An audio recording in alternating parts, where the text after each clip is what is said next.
한국 정말 죄송합니다. 제가 대신 사과드립니다. เราคิดถึงคุณเสมอนะคะ รักษาสุขภาพด้วยนะครับแล้วเจอกันครับ 이런 걸로 마음이 풀리시진 않겠지만 꼭 사과하고 싶습니다. 한국에게 사과 영상을 만든 이유에 대해 꼭 말씀드리고 싶으니 제 이야기를 꼭 다 들어주세요. 그래도 화가 풀리지 않으신다면 댓글로 저희의 무지함을 꾸짖어 주세요. 잠깐! 이야기가 궁금하시다면 구독과 좋아요를 눌러주세요. 방콕의 번화가에 자리 잡은 우리 가족의 자랑, 선샤인 투어스예요. 이곳은 제 모든 것이나 다름없어요. 어릴 적부터 부모님을 따라다니며 보고 배운 이곳에서 저는 태국의 아름다움을 세상에 알리는 가이드가 되었어요. 아, 자랑하느라 제 이름을 말씀 안 드렸네요. 제 이름은 솜차이예요. 우리 회사는 주로 일본 관광객들을 상대해요. 부모님의 일본에 대한 애정이 각별한 탓이죠. 사실 그들의 마음을 이해하지 못하는 건 아니에요. 태국과 일본의 관계는 오래전부터 우호적이었으니까요. 15세기부터 시작된 양국의 교류는 지금까지 이어져 왔더라고요. 심지어 일본인들이 태국에 정착해 살면서 니폰이라는 성을 가진 태국인들도 있다니 역사의 흐름이 신기할 따름이에요. 물론 역사에는 어두운 면도 있어요. 2차 세계대전 당시 일본이 태국을 점령했던 일은 부모님도 인정하세요. 하지만 그들은 그 시절 이야기를 별로 하고 싶어 않더라고요. 오히려 전쟁 이후 1952년 국교를 회복한 이래로 양국 관계가 급속도로 발전한 것에 더 주목해요. 방콕 한복판의 타이-일본 우정의 다리가 그 증거라고 말씀하시곤 해요. 부모님이 일본을 좋아하는 이유는 단순히 역사적인 것만은 아니에요. 현재 태국 경제에서 일본이 차지하는 비중이 엄청나다는 점도 한몫하죠. 일본의 대태국 투자액이 우리나라 전체 투자액의 절반을 차지한다니 그 영향력이 얼마나 큰지 실감나요. 자동차 시장만 봐도 90%가 일본 브랜드라고 하니 말 다 했죠. 이런 배경 때문인지 우리 선샤인 투어스에도 일본 관광객들이 끊이지 않아요. 저는 그들을 맞이할 때마다 긴장되더라고요. 완벽한 서비스를 제공해야 한다는 부담감 때문이에요. 하지만 동시에 설렘도 느껴요. 사무실 벽에는 일본 애니메이션 포스터들이 가득해요. 부모님은 그것들을 보며 미소 짓곤 하세요. 때로는 의문이 들 때도 있어요. 우리가 너무 일본에 치우쳐 있는 건 아닐까? 다른 나라 관광객들은 어떨까? 하지만 그런 생각이 들 때마다 부모님의 열정적인 모습을 떠올려요. 그들에게 일본은 단순한 비즈니스 파트너 이상이에요. 문화적 교류의 대상이며 존경의 대상이죠. 어머니는 일본 드라마를 즐겨보세요. 저녁 식사 후 거실에 앉아 일본 드라마를 보며 웃음 짓는 어머니의 모습이 눈에 선해요. 아버지는 일본 경제 서적을 자주 읽으시죠. 서재에 앉아 안경을 고치고 책을 읽는 아버지의 모습을 보면 그분의 열정이 느껴져요. 우리 가족은 매년 일본 여행을 가요. 그때마다 부모님의 얼굴에서 설렘과 기쁨이 넘치는 걸 볼 수 있어요. 저는 그저 최선을 다해 일본 관광객들을 모시는 데 집중해요. 부모님들의 만족스러운 표정을 볼 때마다 뿌듯함을 느끼죠. 우리 회사의 일상은 늘 바빠요. 아침 일찍부터 밤늦게까지 일본어가 오가죠. 동료들은 모두 일본어에 능통해요. 저도 어릴 때부터 일본어를 배웠죠.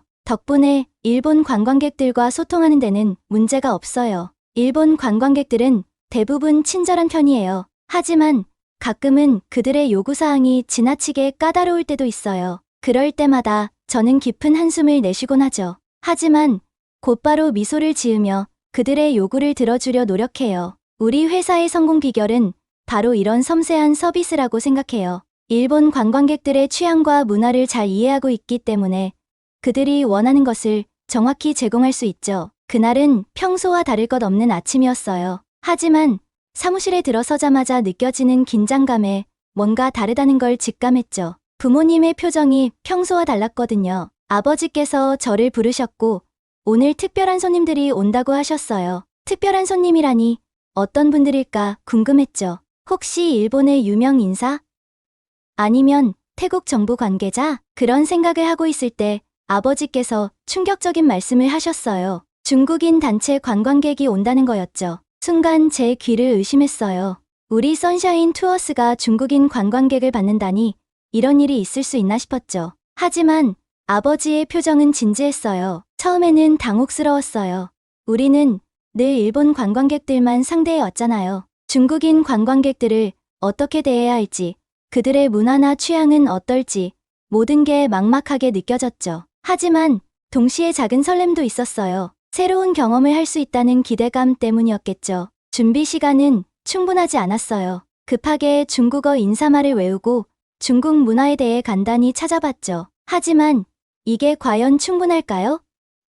불안한 마음을 감출 수 없었어요. 드디어 그들이 도착했어요. 버스에서 내리는 중국인 관광객들을 보는 순간 제 마음속에 복잡한 감정이 일었죠. 호기심, 긴장감, 그리고 약간의 두려움까지. 그들의 큰 목소리와 활기찬 모습은 우리가 늘 대하던 조용하고 정중한 일본 관광객들과는 확연히 달랐어요. 처음에는 그저 문화 차이라고 생각했어요. 하지만 시간이 지날수록 상황은 점점 더 힘들어졌죠. 첫날부터 시작된 그들의 행동은 저를 끊임없이 당황하게 만들었죠. 와트 아룬 사원을 방문했을 때의 일이 아직도 생생해요. 고요하고 경건해야 할 사원 안에서 그들은 마치 놀이동산에 온 것처럼 큰 소리로 떠들어대더라고요. 다른 방문객들이 불편한 표정을 짓는 걸 보며 제 얼굴이 빨개지는 걸 느꼈어요. 그때 한 관광객이 더 좋은 사진을 찍겠다며 갑자기 불상 위로 올라가려고 하는 거예요. 저는 급히 뛰어가 그를 말렸지만 그는 오히려 제게 화를 내며 잠깐인데 뭐가 문제냐고 따지더라고요. 그 순간 저는 말문이 막혔어요. 어떻게 설명해야 그가 이해할 수 있을지 몰랐거든요. 점심 식사 때는 더 큰 충격을 받았어요. 현지 식당에 들어갔는데 그들은 마치 자기 집인 양 행동하더라고요. 큰 소리로 음식을 주문하고 서빙이 조금만 늦어져도 짜증을 내며 소리를 질렀어요. 특히 놀라웠던 건 본품을 서비스로 당당히 요구하는 모습이었어요. 우리가 이렇게 많이 시켰으니 공짜로 더 주세요 라고 말하는 걸 들었을 때 저는 그 자리에서 땅속으로 숨고 싶었어요. 태국 현지 사장님의 반응이 더 충격적이었어요. 사장님은 마치 이런 일이 처음이 아니라는 듯 담담한 표정으로 그들의 요구를 들어주셨어요. 중국인들 또 시작이네 라는 표정이셨죠. 그 모습을 보며 중국인들이 지금까지 얼마나 많은 피해를 끼쳤으면 사장님이 이렇게 놀라지도 않으실까 하는 생각이 들어 마음이 무거워졌어요. 하지만 가장 충격적인 사건은 다음 날 일어났어요. 방콕 시내를 이동하는 중에 한 관광객이 갑자기 배가 아프다며 길가에 세워달라고 하는 거예요. 처음에는 제가 잘못 들었나 싶었어요. 하지만 그의 다급한 목소리를 듣고 현실임을 깨달았죠. 저는 당황해서 조금만 참으세요. 곧 화장실이 있는 곳에 도착합니다. 라고 말했지만 그는 듣지 않았어요. 오히려 버스 기사님께 가서 당장 차를 세우라고 윽박을 지르더라고요. 결국 버스가 길가에 섰고 그 관광객은 아무 거리낌 없이 길가로 뛰어나갔어요. 저는 그를 따라가 말리려 했지만 그는 이미 바지를 내리고 있었어요. 그 순간 느낀 당혹감과 부끄러움은 이루 말할 수 없었어요. 지나가는 현지인들의 놀란 눈길과 관광객들의 비난의 시선을 받으며 저는 그저 서 있을 수밖에 없었어요. 버스 안에서의 상황도 점점 악화됐어요. 그들이 가져온 음식의 강한 향이 버스 안을 가득 채웠거든요. 태국 음식도 향이 강하지만 그들의 음식 냄새는 정말 독특했어요. 마늘과 고추, 그리고 뭔가 발효된 듯한 냄새가 뒤섞여 코를 찌르더라고요. 다른 승객들이 불편해하는 게 눈에 보였지만 그들은 아랑곳하지 않고 계속 음식을 먹었어요. 이런 상황들이 반복되면서 저는 점점 지쳐갔어요. 매일 밤 집에 돌아와서는 탈진한 듯이 쓰러졌죠. 다음 날 어떤 일이 벌어질지 걱정하며 잠들곤 했어요. 하루가 지나고 이틀이 지나도 상황은 나아지지 않았어요. 오히려 점점 더 힘들어졌죠. 그들의 행동을 이해하려 노력했지만 쉽지 않았어요. 문화의 차이라고 하기엔 너무나 기본적인 예절을 무시하는 모습이었거든요. 이런 경험들이 쌓이면서 저는 점점 중국 관광객들에 대한 편견이 생기는 걸 느꼈어요. 그들의 행동은 점점 더 무례해졌고 제 인내심은 한계에 달했어요. 매일 밤 집에 돌아와서는 지친 몸을 이끌고 침대에 쓰러졌죠. 그리고 내일은 어떤 일이 벌어질지 걱정하며 잠들곤 했어요. 부모님도 상황을 지켜보며 한숨을 쉬셨어요. 우리 모두 이런 경험은 처음이었죠. 일본 관광객들만 상대하다가 이렇게 다른 문화를 가진 사람들을 대하니 정말 끔찍한 경험이었죠. 며칠 후 그들이 떠나는 날이 되었어요. 다신 오지 말라고 말하고 싶었지만 장사하는 입장이기에 마음속으로만 외쳤던 것 같아요. 그들이 떠난 후 가족 회의가 열렸어요. 부모님과 저, 그리고 회사의 핵심 직원들이 모여 이번 경험에 대해 이야기를 나눴죠. 모두가 힘들었다는데 동의했어요. 결국 부모님은 앞으로 중국인 관광객은 받지 않기로 결정하셨어요. 저도 그 이야기에 대찬성이었죠. 다음 날부터 우리 회사는 다시 일본 관광객들만 받기 시작했어요. 모두가 편안해 보였죠. 그러던 어느 날 예상치 못한 소식을 듣게 됐어요. 한국인 관광객 그룹이 우리 회사를 통해 태국을 방문하고 싶다고 연락해 왔다는 거예요. 부모님의 반응은 예상대로였어요. 한국어를 할 수 있는 저에게 떠넘기셨죠. 솔직히 저도 내키지 않았어요. 중국인 관광객들과의 경험이 아직 생생했거든요. 하지만 우리는 그들을 받을 수밖에 없었어요. 정말 큰 돈을 가져다 줄 대형 고객이었거든요. 결국 제가 한국 관광객들을 맡게 됐어요. 준비하는 과정에서 긴장감과 불안함이 몰려왔죠. 이번에는 실수하지 말아야 한다는 압박감도 컸고요. 한국 문화에 대해 공부하면서 마음의 준비를 했어요. 드디어 그들이 도착한 날, 저는 공항에서 떨리는 마음으로 그들을 기다렸어요. 비행기에서 내린 한국인들을 보는 순간 제 마음속에 복잡한 감정이 일었죠. 호기심, 긴장감, 그리고 약간의 두려움까지. 하지만 그들의 밝은 미소를 보는 순간 조금은 안심이 됐어요. 첫인상은 꽤 좋았어요. 그들은 예의 바르고 친절해 보였죠. 하지만 여전히 경계심을 늦추지 않았어요. 중국인 관광객들도 처음에는 괜찮아 보였다가 나중에 문제를 일으켰잖아요. 그래서 저는 조심스럽게 그들을 대했어요. 하지만 시간이 지날수록 제 걱정은 기우였다는 걸 깨달았어요. 한국 관광객들은 정말 훌륭했거든요. 가장 먼저 눈에 띈 건 그들의 시간 개념이었어요. 매일 아침 약속한 시간보다 5분 일찍 나타나더라고요. 이런 작은 배려가 저희 일정을 훨씬 수월하게 만들었죠. 덕분에 여유롭게 하루를 시작할 수 있었어요. 그들의 호기심과 학구열도 정말 인상적이었어요. 태국의 역사, 문화, 심지어 길거리 음식에 대해서도 끊임없이 질문하더라고요. 처음에는 대답하기 벅찰 정도였지만 점차 그들의 질문에 답하는 게 즐거워졌어요. 관광지에서의 그들의 태도는 정말 감동적이었어요. 사원을 방문할 때면 조용히 관람하고 신성한 장소에 대한 예의를 지키더라고요. 한 번은 한 관광객이 실수로 신발을 벗지 않고 들어가려 했는데 다른 한국 관광객이 재빨리 말려 큰 실수를 막은 적도 있었어요. 그때 저는 그들이 서로를 배려하는 모습에 감동받았죠. 환경에 대한 그들의 의식도 놀라웠어요. 길거리 음식을 먹고 난 후에도 항상 쓰레기통을 찾아버리더라고요. 한 번은 쓰레기통을 찾지 못해 한 관광객이 쓰레기를 가방에 넣고 다니는 걸 보고 정말 놀랐어요. 이런 작은 행동들이 우리 도시를 깨끗하게 만드는데 큰 도움이 된다는 걸 새삼 느꼈죠. 특히 감동받은 건 그들의 따뜻한 배려심이었어요. 어느 날 제가 실수로 한 사원의 역사에 대해 잘못된 정보를 알려줬어요. 나중에 그 실수를 깨닫고 너무 당황했죠. 하지만 그들은 전혀 화를 내지 않았어요. 오히려 괜찮아요.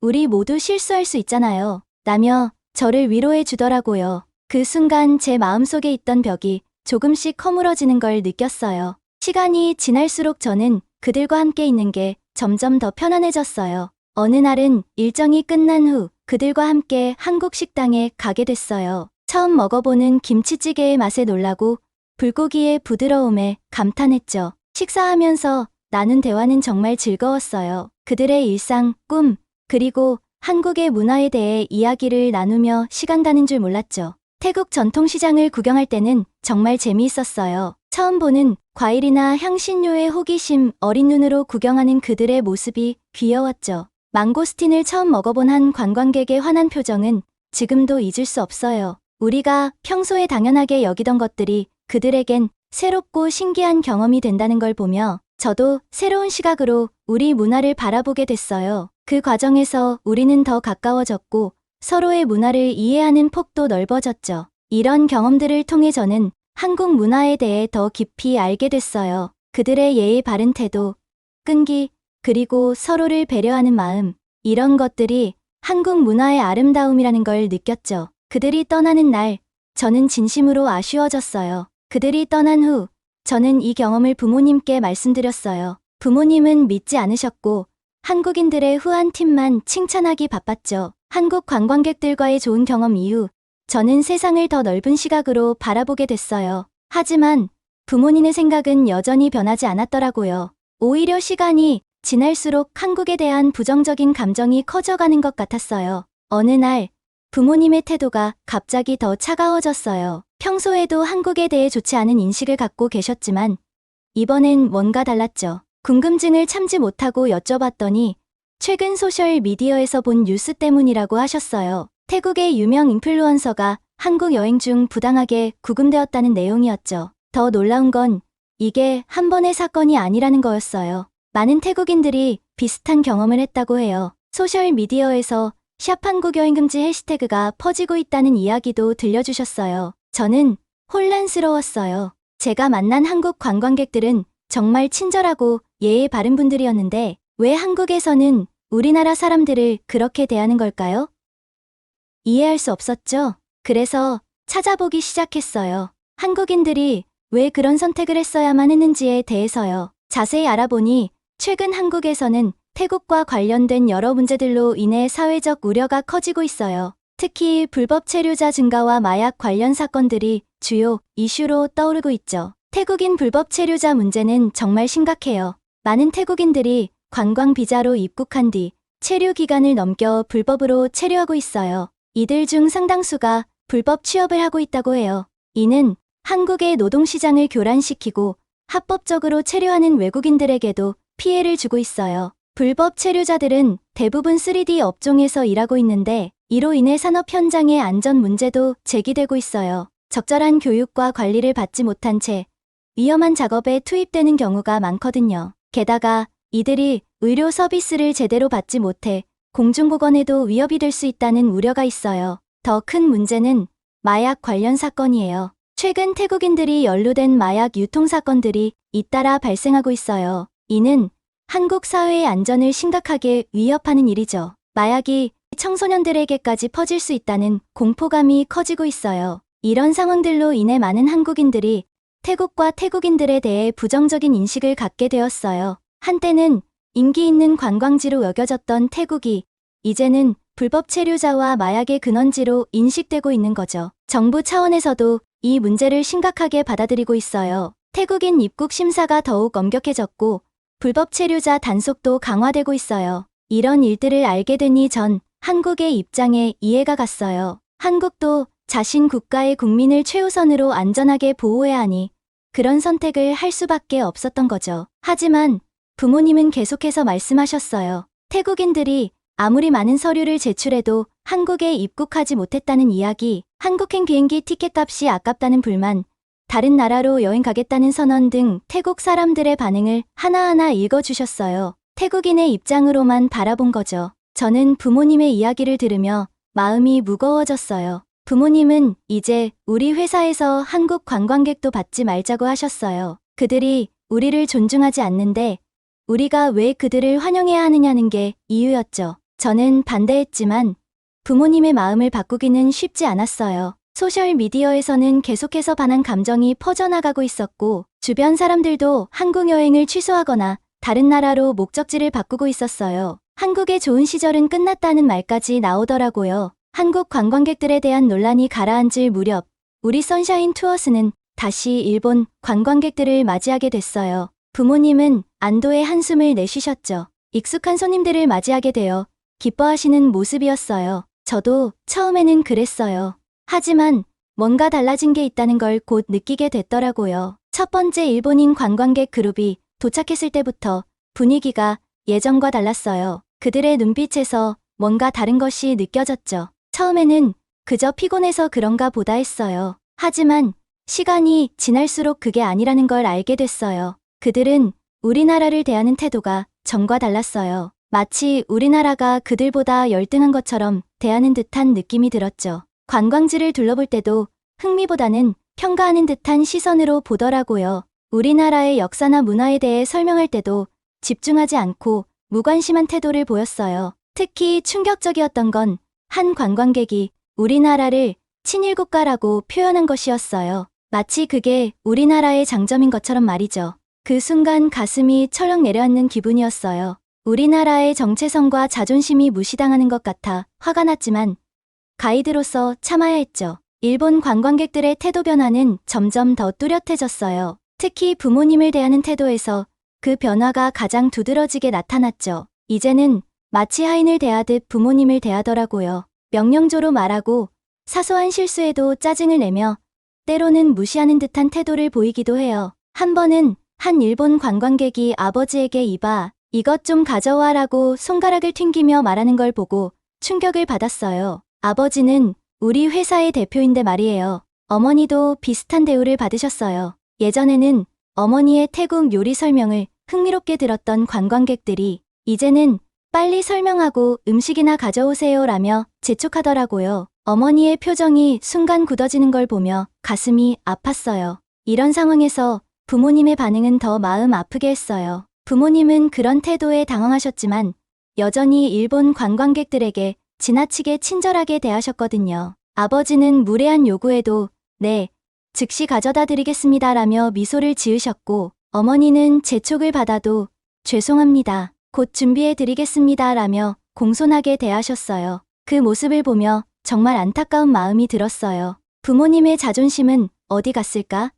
우리나라와 우리 문화에 대한 자부심은 왜 보이지 않는 걸까? 이런 생각이 들 때마다 가슴이 답답해졌어요. 한편으로는 부모님의 마음도 이해가 돼요. 오랫동안 일본을 동경해 오셨고 일본 관광객들 덕분에 우리 회사가 성장했으니까요. 하지만 그렇다고 해서 이런 대우를 받아도 되는 걸까요? 존중받아야 할 우리의 가치는 어디로 간 걸까요? 이런 경험들이 쌓이면서 저는 점점 변하기 시작했어요. 일본에 대한 맹목적인 동경심이 사라지고 한국에 대한 문화에 대해 궁금증이 더 커졌죠. 동시에 모든 사람을 동등하게 대해야 한다는 생각도 강해졌어요. 국적이나 경제력과 상관없이 서로를 존중하는 태도가 필요하다고 믿게 됐어요. 일본인 관광객들은 돌아갔고 부모님도 이번 일로 꽤나 충격을 받으신 듯 했어요. 그러던 오늘 아침 평소와 다름없이 회사 이메일을 확인하던 중 놀라운 메시지를 발견했어요. 발신인을 보고 눈을 의심했죠. 얼마 전 안내했던 한국 관광객분들이었거든요. 떨리는 마음으로 이메일을 열었어요. 메일 내용은 정말 감동적이었어요. 그분들이 태국에서 보낸 시간이 얼마나 특별하고 의미 있었는지, 그리고 제가 얼마나 친절하고 전문적이었는지에 대해 자세히 적혀 있더라고요. 제 설명 덕분에 태국 문화를 더 깊이 이해할 수 있었다고 하시더라고요. 그런데 더 놀라운 건 따로 있었어요. 그분들이 감사의 마음을 담아 선물을 보내고 싶다고 하시는 거예요. 주소를 알려달라고 하시더라고요. 처음에는 망설여졌어요. 이런 경우가 처음이라 어떻게 해야 할지 몰랐거든요. 며칠 후 정말로 소포 하나가 도착했어요. 조심스럽게 포장을 뜯어보니 한국의 전통차와 과자, 그리고 손으로 쓴 편지가 들어있었어요. 그 순간 가슴이 뭉클해졌죠. 이런 따뜻한 마음을 받아본 적이 없었거든요. 선물을 하나하나 살펴보면서 그분들과 함께 보냈던 시간들이 떠올랐어요. 처음에는 내키지 않아 했던 제 모습, 그리고 점점 마음을 열어가며 즐거워했던 순간들까지. 그때는 몰랐는데 제가 그분들에게 그렇게 좋은 인상을 남겼다니 정말 기뻤어요. 이 경험을 통해 많은 것을 깨달았어요. 우리가 타인에게 미치는 영향이 얼마나 큰지, 그리고 작은 친절이 얼마나 큰 감동으로 돌아올 수 있는지 말이에요. 또한 선입견 없이 사람을 대하는 것의 중요성도 다시 한번 느꼈죠. 옆에서 보시던 부모님께선 놀라움을 금치 못하셨고 눈물까지 보이셨어요. 자신들의 편협한 생각 때문에 제 이야기를 들을 생각조차 하지 않으셨다 말씀하셨죠. 전 한국이 태국에게 왜 그래야만 했는지 공부한 것들을 부모님께 말씀드렸어요. 부모님들의 고집이 점차 꺾이기 시작했어요. 일본인들에게 받은 대우가 아무래도 정말 충격적이셨나 봐요. 함께 긴 대화를 나누면서 우리 모두 변화의 필요성을 느꼈어요. 그날 밤 잠들지 못하고 계속 생각했어요. 어떻게 하면 우리의 잘못을 바로잡고 새로운 시작을 할 수 있을까 고민했죠. 그러다 문득 아이디어가 떠올랐어요. 사과 영상을 찍자는 거였어요. 처음엔 두려웠어요.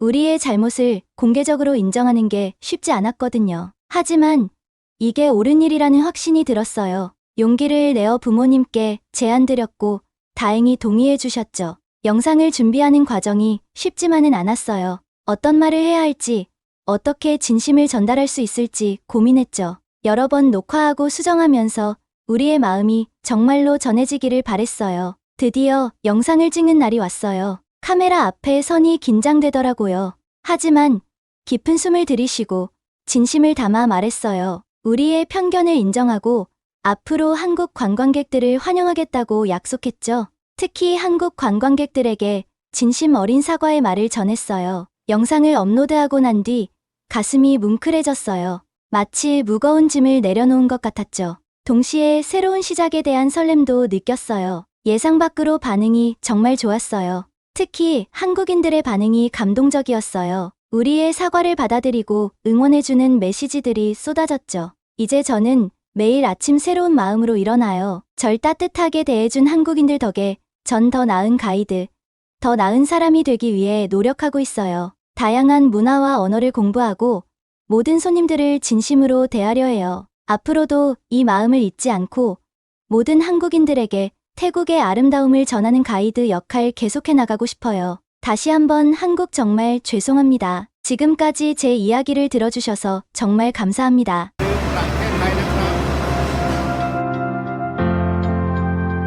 구독자님들 어떻게 들으셨나요? 우리 감동편지에선 이처럼 감동적인 실제 사연들을 제보받고 있습니다. 오늘의 사연이 마음에 드셨다면 구독과 좋아요를 눌러주세요.